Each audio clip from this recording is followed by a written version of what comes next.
guys, and welcome back to another Fire Emblem character guide. Thanks for such a great response in the last video. I really took that as a, yes, please make more kind of thing, so, you know, it does a lot for me, so thank you very much. Ironically, I also did get my first dislike on this same video, so I'm, funny how things work out that way, right? Anyway, so today we're going to be continuing on with our guides in the next logical order. I don't have many more planned out after this. I want to keep on doing them though, so if you have any thoughts on which characters you'd like to see next, please post in the comments along with any questions about the character I do today. So, without further ado, let's get on to the character.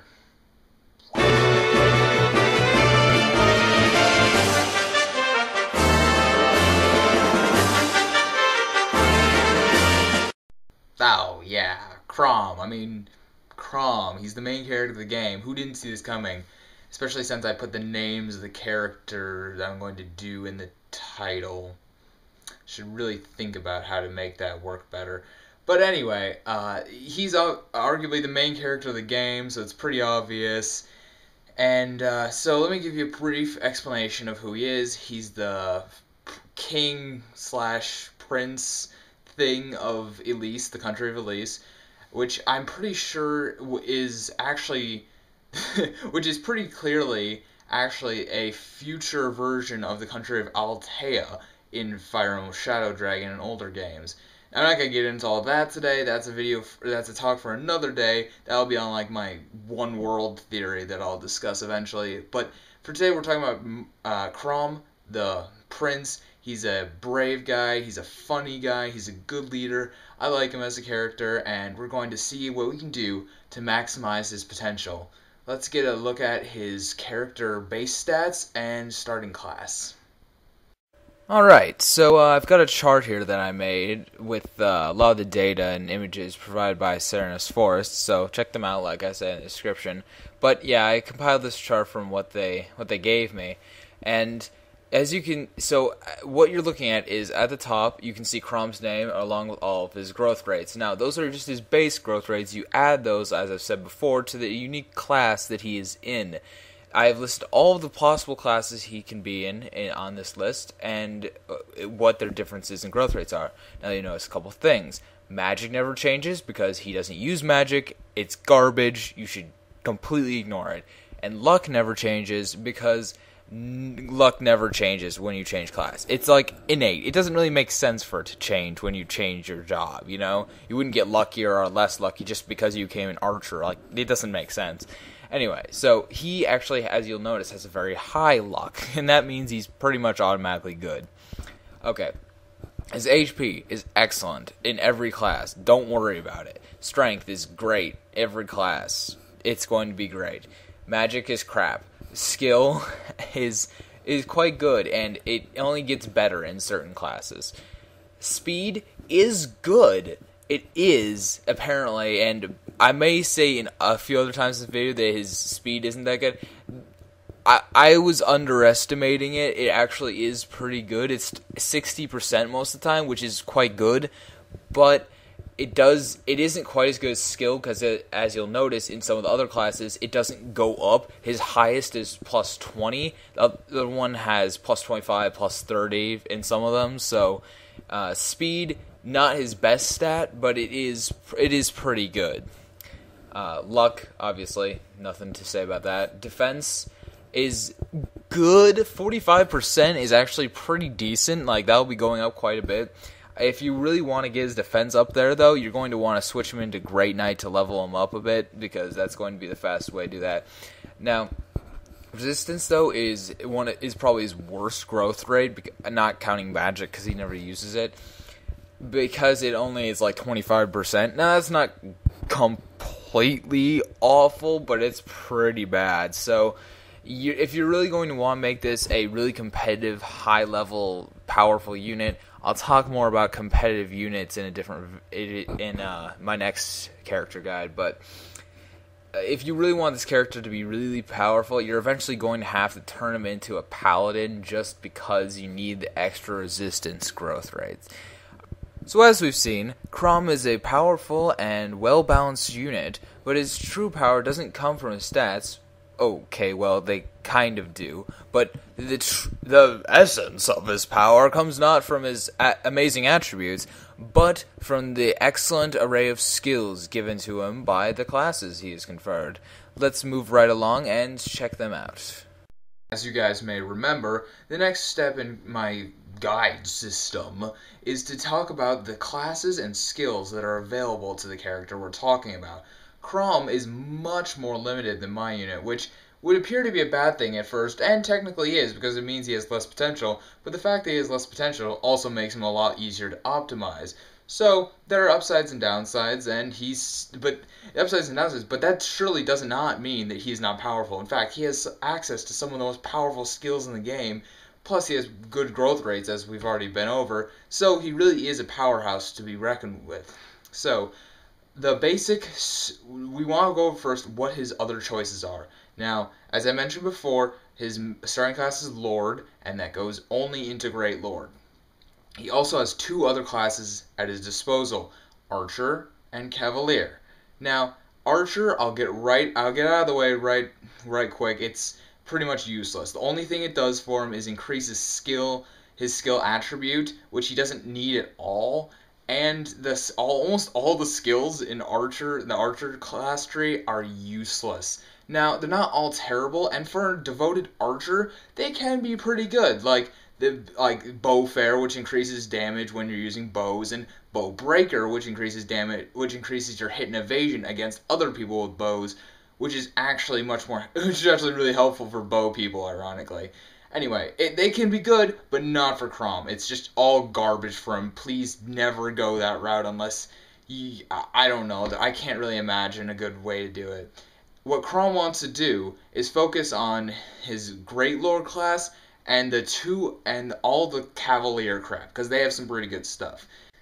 Now, the real build I recommend here, and there is more than one, but the one I recommend highest is a really powerful build that utilizes the special skill that Great Lord has called Rightful King.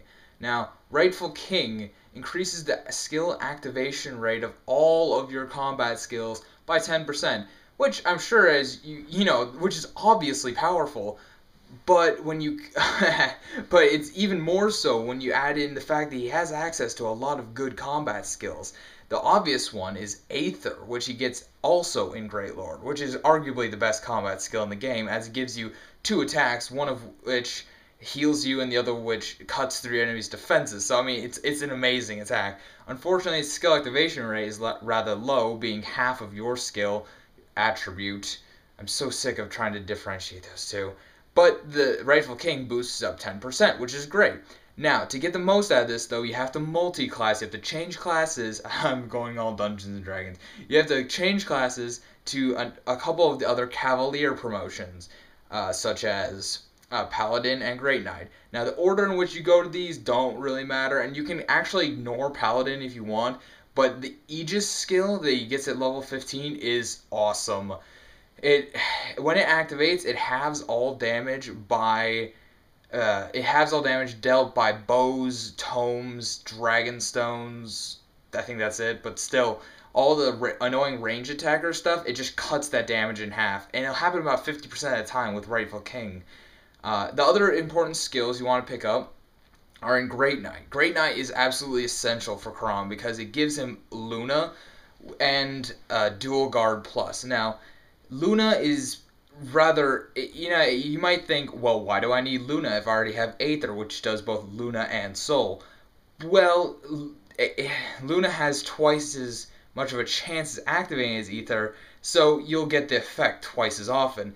Plus, if you do activate Aether, it'll override the Luna, and you'll get the big splashy effect that you know and love. So it's really worth it, because you'll be getting extra damage a lot more often with that skill. You should use both, though. I'm saying use both. Anyway. Okay. Dual Guard Plus. This is an amazing skill. It makes Chrom one of easily the most versatile units in the game because of the fact that he can add plus 10% to the to the chance of Dual Guard activating. And Dual Guard is the phenomenon where the ally character will jump in front of the main character and take all damage for them. No damage is dealt. it's amazing. It's super helpful, especially like on the final boss. It's really great. Now, this plus Chrom's Lord skill of Dual Strike up make him one of the best units to pair up in the whole game. That combined with the earlier thing I said in the video about him being kind of slow, he is an awesome unit to get paired up with. So I highly recommend using Dual Strike up until you get all of the other skills, at which point you can drop it because most of your Dual Strike chances will be in the 70% by then, and the extra 10% won't really make that much difference. Okay, now we have to really talk about his support options, because this is actually really important for Chrom. He is a very support-based character. He likes to be on a team, and he does not have very many options. Now, the options he does have are actually quite good. That's what makes him an excellent character, but he doesn't have that many, as I've said 3 times already.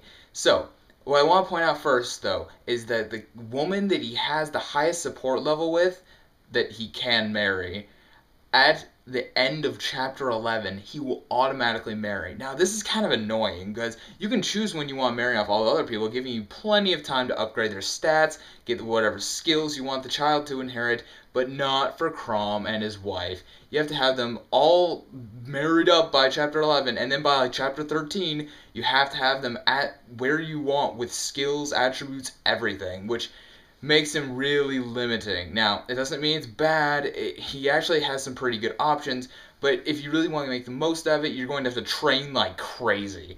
Anyway, so I want to go over each of the possible wives really quickly. I think my unit is probably, a female my unit is probably the worst option, because in that scenario, my unit is one of the most powerful units. You'll get access to Ignis and a bunch of other powerful skills, but you won't really be able to pass them down by chapter 13, so probably a bad choice. Sumiya is one of the best, and it is the canonical wife for Chrom, so she's obviously very good. She boosts his speed up to like high heaven, so she's an awesome choice as a support unit, and I'm thinking about doing a guide on her later, and I'll tell you exactly why she makes such a ridiculously good support unit and nothing else. Anyway, okay, so Sumiya, my unit, meh. Sumiya, pretty good. After that, Sully. Sully is okay. She doesn't really give many good options to the child, but she does give all-around good stats, so there's nothing wrong with that. Meh. After that, we have the... we have... I guess we should talk about Maribel first. I don't even consider her a real option, because there's really no point to using her. I mean, if you really like Maribel and you like the pairing, go right ahead, but she does nothing good for the children at all.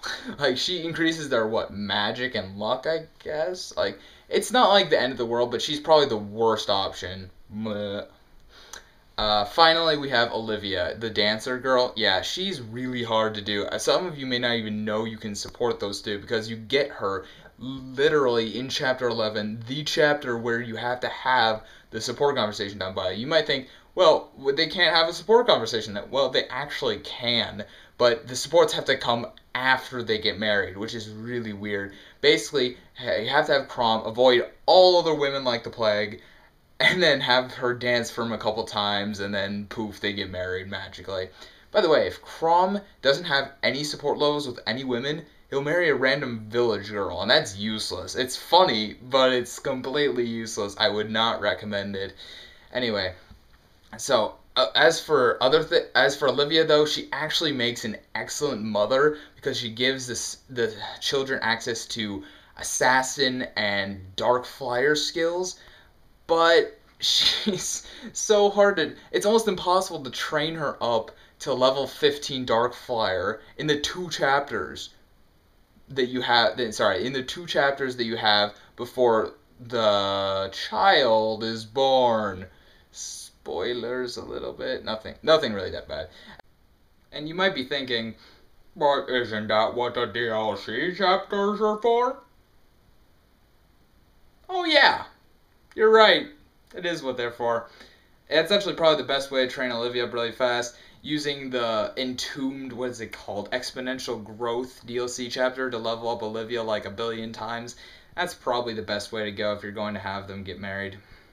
Well, I think that's about all you need to know about Chrom to make him really effective. It's basically as simple as, get all the combat skills, and give them a fast support. That's about it. Anyway, guys, thank you so much for watching. Please leave a like or a comment below to tell me if you liked the video or why you didn't, or if you have any questions or ideas for further episodes, please let me know. I'll also be doing a DLC review very soon. I think that's the next video that will be up. And I will see you guys next time.